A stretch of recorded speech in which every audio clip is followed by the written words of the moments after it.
Thank you very much. I get to ask a question today. And thank you, Admiral and Mr. Secretary, for being here.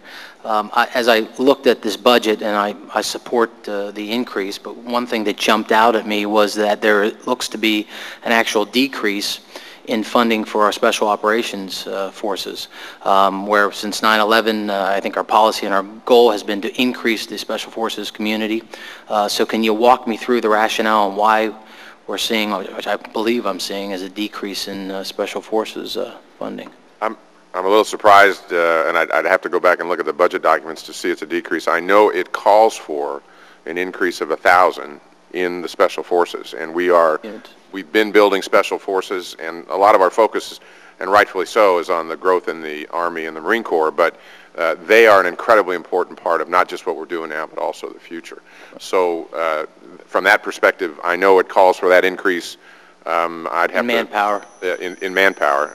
Can you take a look at that and maybe get back to me? Sure, I'd be glad to do that. It was my understanding that it looked like it was going to be a decrease. No, it is. I mean, at least my understanding is there's a growth of 1,000 and some in the budget this year, that the resources would be going in the other direction.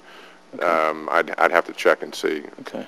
And my understanding of the second question on irregular warfare, that the capabilities are well developed in the Special Forces community. Has there been any consideration, or is there any benefit to putting the SOCOM commander as an advisor to the joint staff? When you're looking at what's his function, or structured, I guess is really what I want to say, is a more structured role. He is actually, just because of he has both Title X responsibilities as well as being a combatant commander. If I were he, I can't think that he might want to come to Washington and work.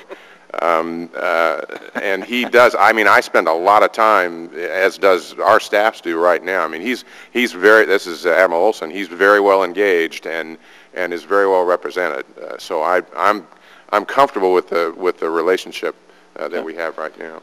And one final question, back to, I think a couple people have talked about the Joint Strike Fighter, and I think my colleague from Hawaii talked about the second engine. Not only, and I understand there was a failure, and I don't know if it was the F-22 or the F-18 in the past that we went with one engine, and I could be wrong on what plane it was, but we had some serious problems because we had one engine. There's that, and also I understand that with one engine, you don't have the competitive forces keeping the quality up and the price down, because it's my understanding that looking back years, that price of that engine on whichever fighter it was started to really get up there. So I would encourage you to look at that and have that second engine, not only from a standpoint of having it there to use, but also to keep the quality and the cost. Well, we've looked, and I recognize certainly the challenge of the test failure, although that's certainly not unusual for new developing programs.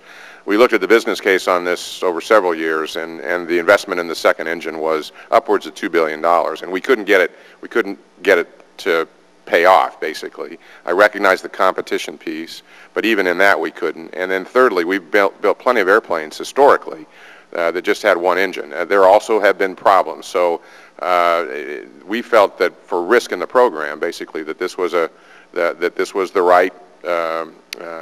right step to take. And obviously, with the budget submission, we restated that. Well, thank you. And Mr. Chairman, I see my time has not expired, but I'll yield it back to you. And thank you. Thank you very much, Mr. Sistig.